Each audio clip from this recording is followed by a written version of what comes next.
आज से करीब 4 दिन पहले हमारे सामने सिया गोयल और केतन अग्रवाल का केस सामने आया था। उसके बाद से लेके सभी लोग सिया गोयल को सुना रहे हैं और सुनाना भी चाहिए, उसको फांसी की सज़ा होनी चाहिए क्योंकि उसने गलती की है। लेकिन यहाँ पे एक बात समझ में नहीं आ रही है कि सिर्फ सिया गोयल जिम्मेदार है क्या, उसका बॉयफ्रेंड जिम्मेदार नहीं है क्या? सिया गोयल अकेली ये गलती कर रही है? नहीं, उसका बॉयफ्रेंड भी इक्वली रिस्पॉन्सिबल है, लेकिन उसको लोग कुछ भी नहीं कह रहे हैं। ऑब्वियस सी बात है, वो गलत है, सही बात है।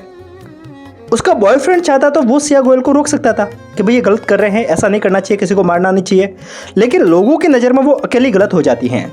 मैं ये नहीं कह रहा हूँ कि महिलाएं गलत नहीं हैं, महिलाएं भी बराबर रेस्पॉन्सिबल हैं। जितना मर्द क्राइम करता है उतनी की उतनी औरतें भी कर रही हैं, ठीक है? तो सुनाना दोनों को चाहिए।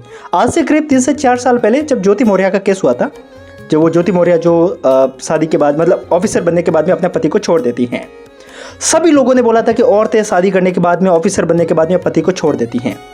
लेकिन आपने एक बार भी सोचा था कि ज्योति मौर्य जिसके साथ में रहने लगी थी, वो व्यक्ति खुद एक मैरिड व्यक्ति था, उसके भी बच्चे थे, वो भी एक ऑफिसर था।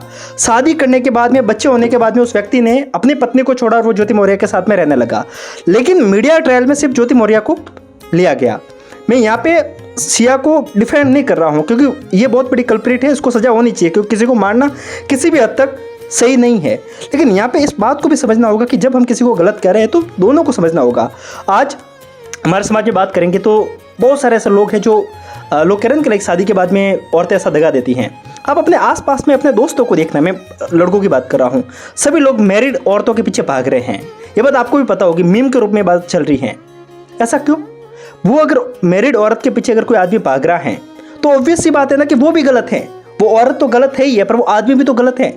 तो इस बात को ध्यान रखना, ठरक दोनों की तरफ है, दोनों ही लोग दिमागी रूप से पैदल हो चुके हैं। तो किसी एक जेंडर को टारगेट करना ये किसी भी हद तक सही नहीं है, क्योंकि क्राइम जो होता है, क्राइम को जेंडर नहीं करता है, एक व्यक्ति करता है, तो व्यक्ति की तरह ही ट्रीट किया जाए तो बेटर है। एक साथ में सभी लड़कियों को कटघरे में खड़ा करना मुझे नहीं लगता कि किसी भी हद तक सही है। इन चीज़ों के ऊपर सोचना भी बहुत ज़्यादा जरूरी है।